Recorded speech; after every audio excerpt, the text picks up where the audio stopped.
Hello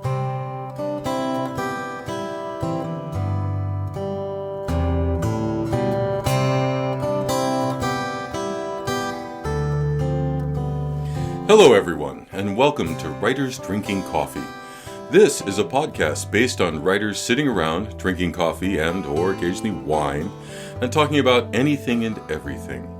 We may use explicit language, and we will almost certainly drop F-bombs, but none of that is the point or drive of the content, so consider us PG-13. There will be rants and raves and occasional readings. There will be conflicting creative advice driven by at least 3 utterly disparate points of view. Your hosts tonight are Jeannie Warner and me, John Schmidt. This is episode 14, Those Tricksy Muses. We got a letter. We got a letter? This is very exciting for me. Squishy reached out to us and wrote, "Hello, lovelies. I'm behind on episodes, which I plan to rectify momentarily. Yay. But I'm interested in hearing about Muses." We're in trouble. If you talked about it already, my bad. Do any of you have a muse? What form, person, object, memory does your muse take? Do your muses come and go? What are the benefits, drawbacks of a muse? I gotta say, I find them all a bunch of bitches and whores. Well, I think we should expand on that, but I think that is a great set of questions initially. It is. Do you have a muse? I don't know that I believe in a muse. I have a bunch of muses.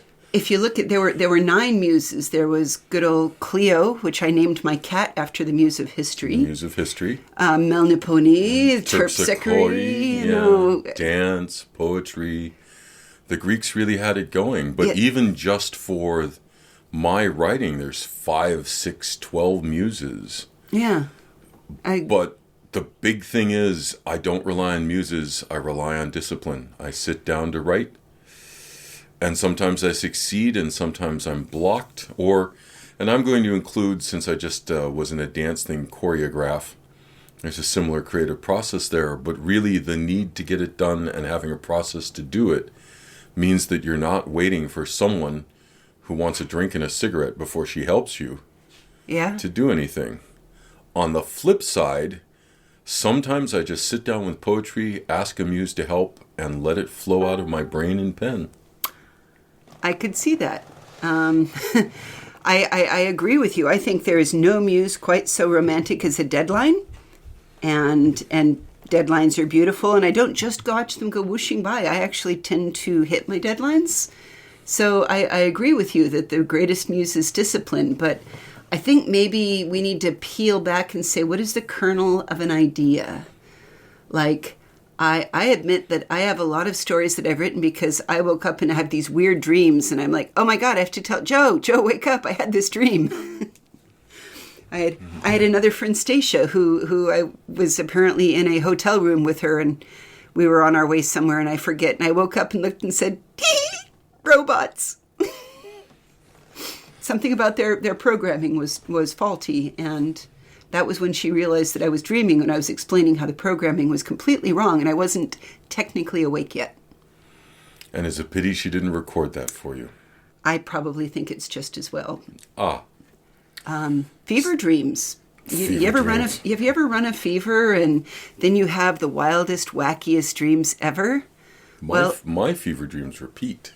I know it's a fever dream. Yeah. There's 3 hallmarks, which I'm not going to go into here, but make 3 up. We'll pretend they're yours. Floating pillows. Okay. The lamp is emitting a gas that's suffocating me. Okay. Often the pillows end up being thrown at the lamp, and the third dream often is that for some reason I'm in Florida, which I take as a direct result of being hot and uncomfortable, because that's what Florida is for me. I've been to Florida. Florida's a miserable place. Sorry, Florida. But, yeah. But coming back from those muses, to the point, sometimes I do invite a muse in, and sometimes a muse takes over, and I let the ride go. And you can summon a muse in some ways. I have just actually spent 2 weeks in the desert, at that thing in the desert, or as others would call it, Birmingham. There are many titles for it. And what happens out there is that Did you deliberately say Birmingham, not Burning Man? I did. Okay. I did. Birmingham. No, I said Birmingham. I know, but I'm going to pretend Chaz is right here, and I would say Birmingham. Because that's a different place than what I was talking about. That's right. Now, let's rant on about that, but I stole that from a very wise woman. You simplify your life there and other things are louder, and my muses were louder there, and they shouted at me. Nice. What did they have to say? Well, they said, take better care of yourself. Good muse. And they said, list out what you're going to do and stop freaking about it. And they said, get back to work on that novel. I like all of those things. And based on advice on process you had given me earlier, the book 2,000 to 10,000, I forget the author's name, I'm afraid. I'll look it up and send it for you guys. I really enjoyed many of the pieces of it. How to get from writing 2,000 words to 10,000 words. Show off. But Well, she really did the hard homework and data collection and number crunching to figure out how it works, but she also expounds, and we're going to go back to Muses now. If you look at your writing process, which very few people do, it's easier to fix things in the idea stage than in the final galley. And so she encourages you to put structure in to your idea stage. Yeah. Have a scene list. Not a chapter list, but a scene list. Have all your characters, when you come up with them, sketch them out so that you can go to one place and look and see what each character is or does. Oh my God, that's describing exactly what Raymond told us about Scrivener and how he uses it. Exactly. Well, and then he'll be so smug. Carol Wolfe, who wrote a great book on how to write a play, notes that you have to do this for your actors because a play is telling actors to tell your story. And she says you need to take a cut at each character minimally so that the actor can see, and the cut is a characteristic of the character that informs all of their things. Because it's easy to say, I shot him. Well, are you a policeman? In which case you're testifying in court. I shot him. Or are you the criminal who shot the policeman? I shot him.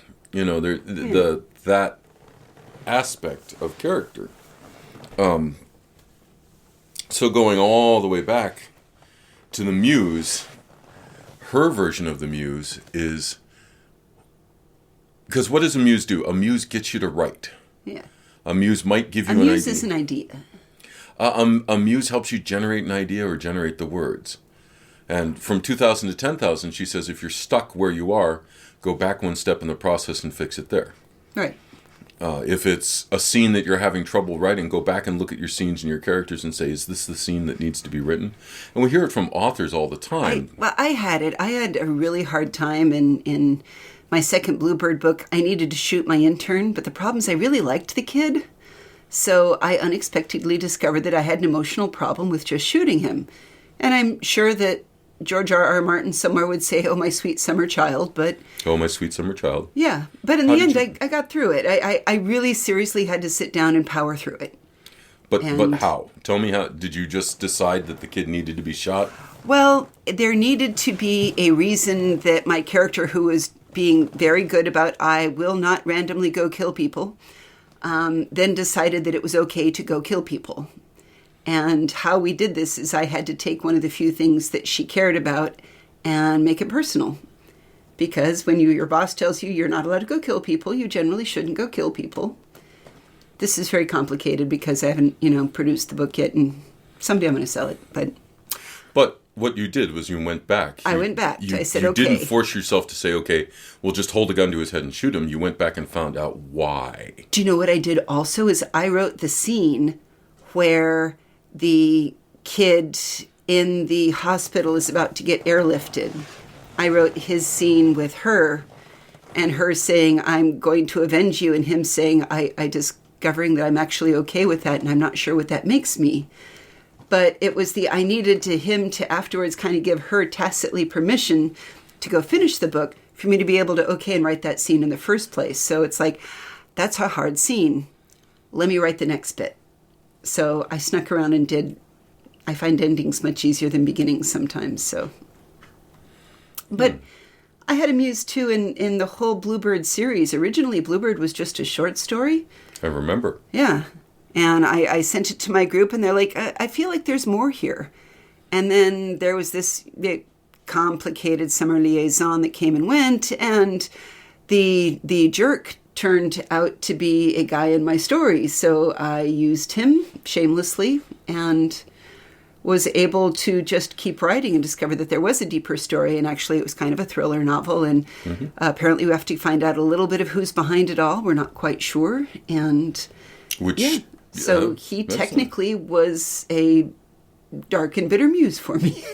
But there's another muse at work here, a very strong muse, and that is this group of readers and friends who helped you with the book, your writing group. Oh, God bless the flying cars. God bless the flying cars. Especially you, Kit. We love you. Yay, Kit. Got to get her back here. But, so the muse in that was one person changed a story that was a short story and turned it into a novel. And since then, it actually has become much harder for me to write short stories because my ideas got bigger. And so... But I go back and I was looking at another thing that when a friend said, hey, write me a poem. Because I used to say, hey, do you want me to write you a love letter? Let me know. I will write you a love letter. I'm feeling romantic. And friends of mine would say, write me a love letter. And I would write them romantic love letters.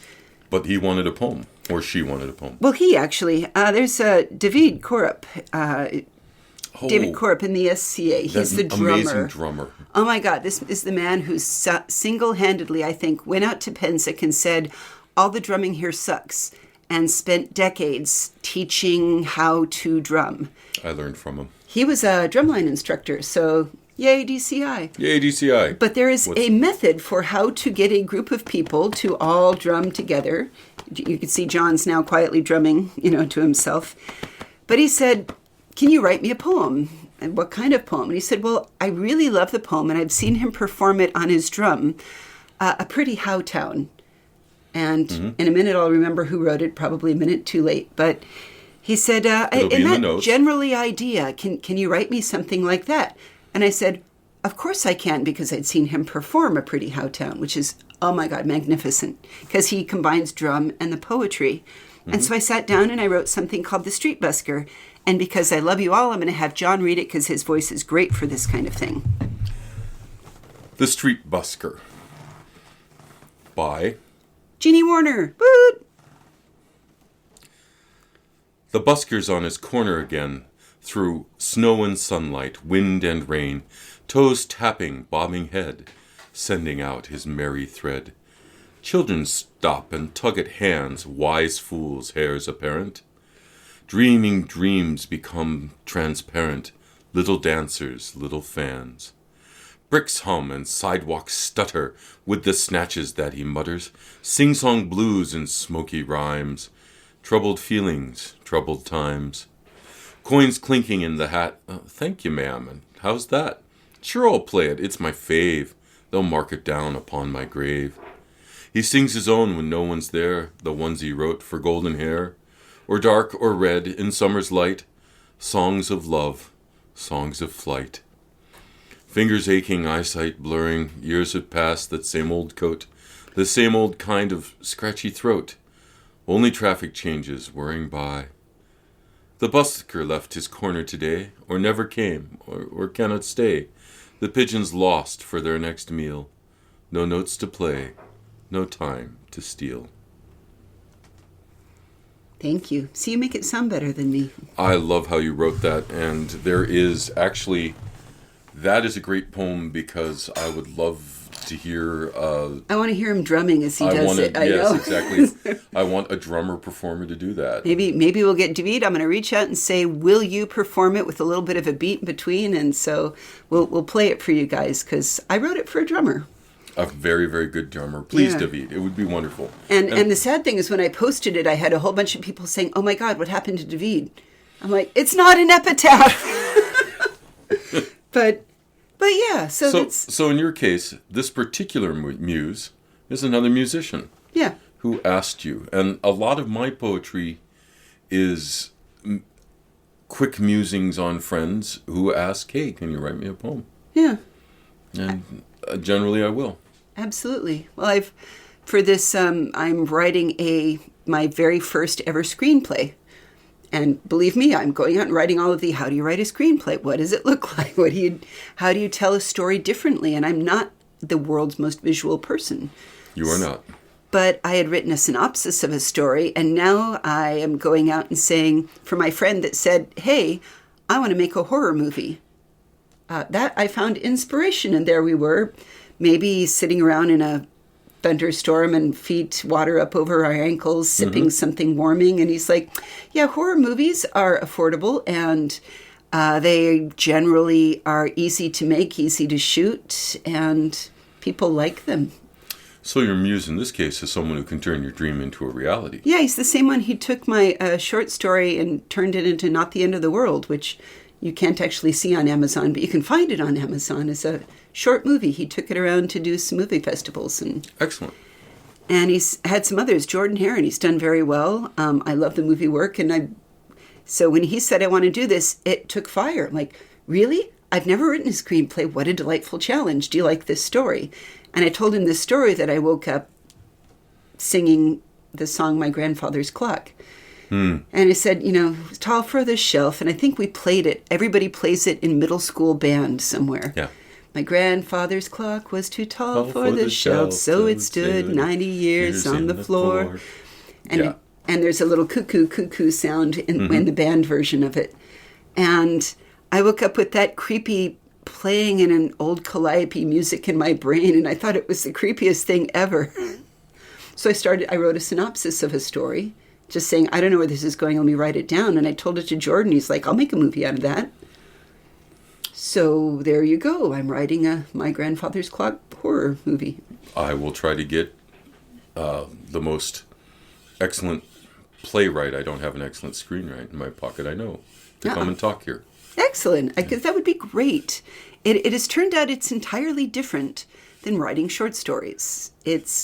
You're writing only conversation and a tiny bit of stage direction and a little bit of scene setting, but conversation carries everything. So I went out to look at movies and musicals.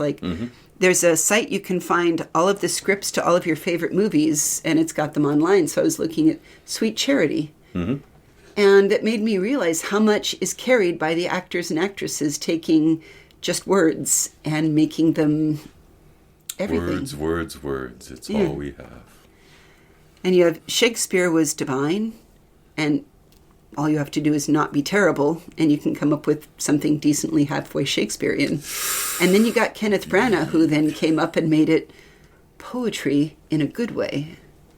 Well, and others before Branagh. But I think halfway decent, I think I think you're underestimate your skills. It takes a lot more to be decent.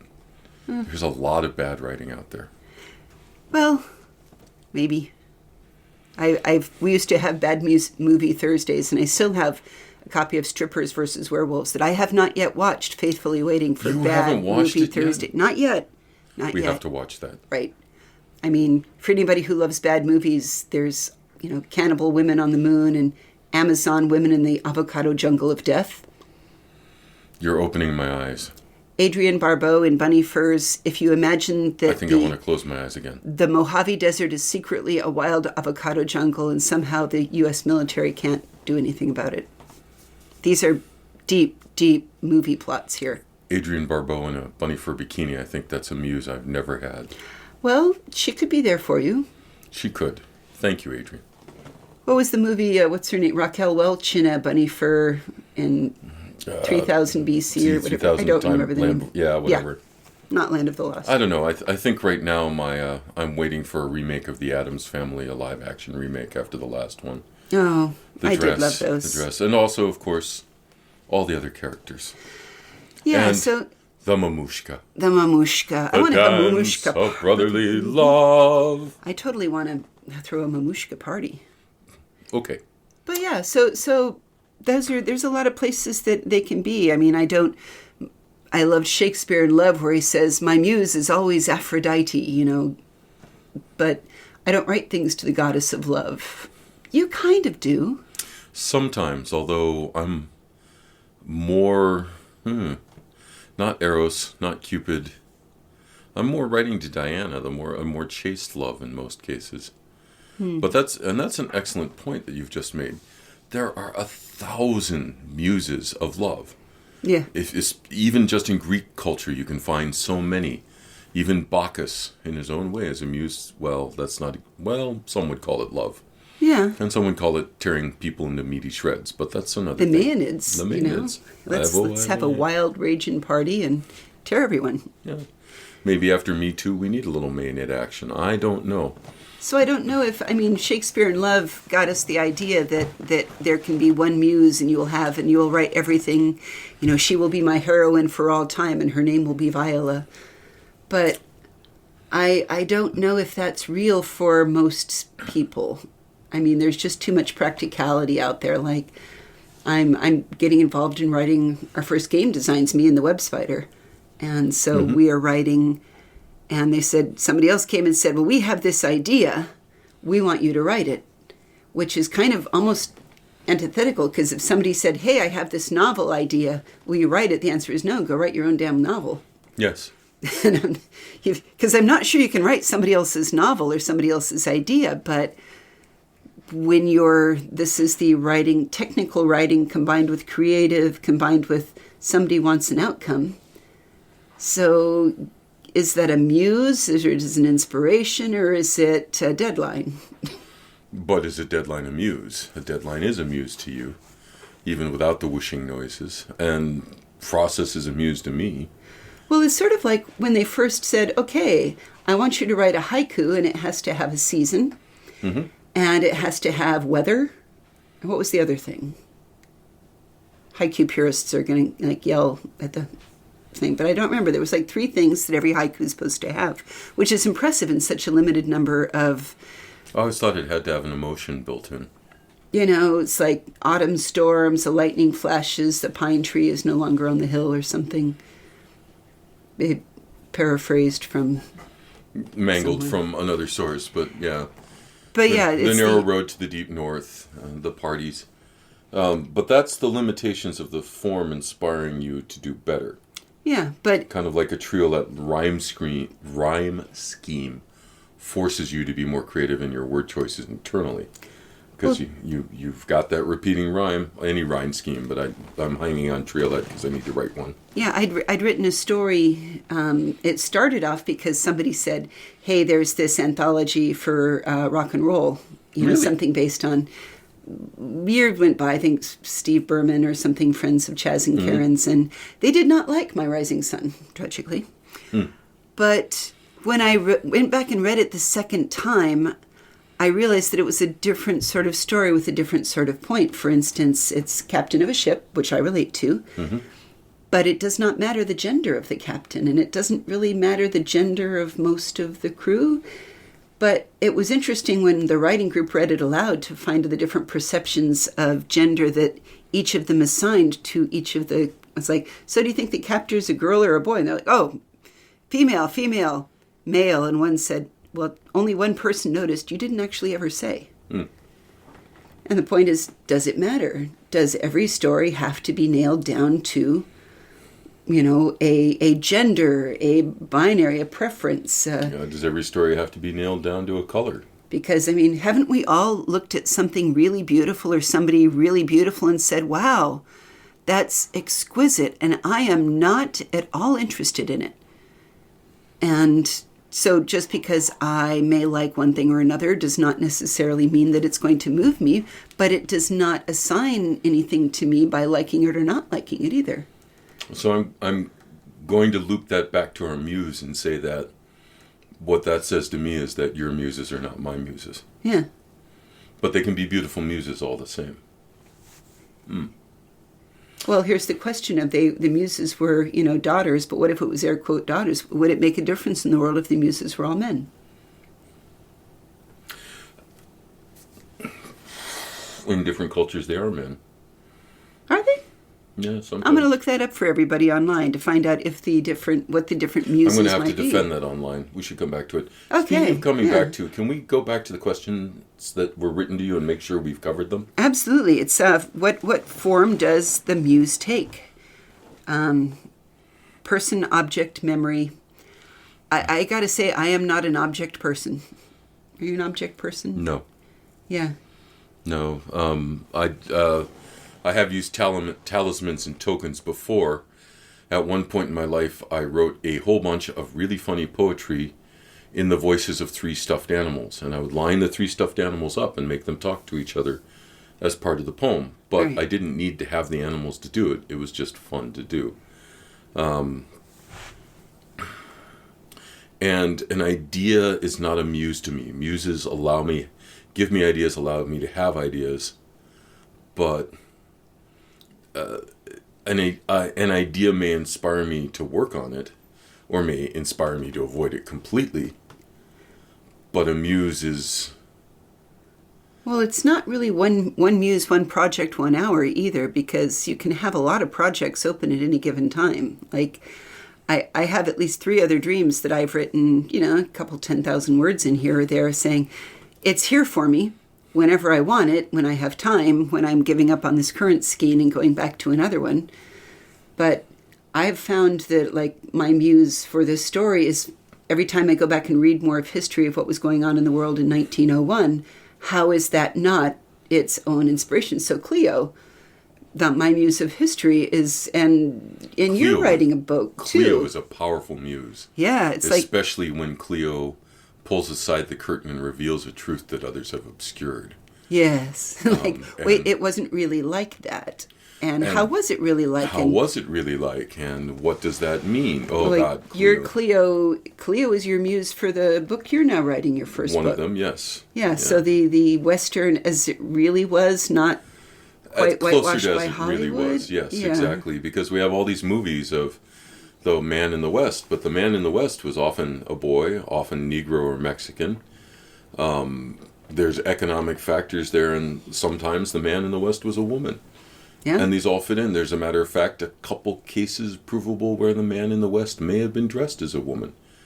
But it wasn't a big deal, except for it all got whitewashed away in a character building phase. Anyway, so for those who don't know, I'm sometimes a teacher, and when I go out and teach a group of people and they can't relate to a myth because they've been removed from it, why not rewrite the myth closer to reality? So, well, Mulan was supposed to be a big deal. We all saw Disney's Mulan, and they've made another movie about it, which I'll find the link and put up there too, of more like how it really happened. But it got me going back and diving into Chinese history, the warring nations time, and then the romance of the 3 kingdoms and the unification. And it was interesting watching the creeping spread of the patriarchy, as it were, through each of these different ones, saying, first it was taxes, because there was a time where men and women were all taxed. And then suddenly only men were taxed. But part of their tax involved something that women tended to do, which was traditionally weaving spinning, weaving, dyeing. Mm-hmm. So it's like you could be a single man, John, but you would kind of have to have women somewhere in your life because you also had to produce a certain number of bolts of fabric for the empire. Mm-hmm. And was sort of interesting for me of like, how did women get, it's like, well, we don't want to tax you, and well, there's women's roles. And yet there are still stories of women doing extraordinary things. There was one whose name I've forgotten, but I will look up again, that she commanded troops and she rode in the field, and it was not Miss Mulan, but it was somebody else. She defended towns against, in this warring nations, every, miserable time of constant warfare and struggle and fighting. And she was so good at it that when she died, they declared that she was honorable ancestor and a named one that you officially pray to, because she was just that big. And that's what you did, is you just had to live bigger than life. So yes, there were roles, and yet there have always been people that have rejected those roles and done their own way, but you don't hear much about it. And they're fascinating people, like Big Alma. Tell me about Big Alma. In a heartbeat, she's the one who put together the Legion of Honor in San Francisco. She was an artist model. She was 6 feet tall. She sued her first suitor for deflowering her without providing her marriage, won the suit. Nice. And the Spreckles heir, she invented the term sugar daddy. Really? Because while she was posing, a man happened to see her who was an heir to the Spreckles sugar fortune, and he decided he must have her, and he became her sugar daddy. Huh. And long and complicated life worth looking up, but it's funny because she did this in a period where theoretically women didn't have that kind of power. So, and then as you look deeper into the stories, they get even more interesting. Yeah. But the invention of Sugar Daddy is worth noticing on its own, because he was an actual sugar daddy, but a 6 foot tall nude model becoming the woman who pulled together. And she went to France and met a sculptor and brought back 10 of his sculptures.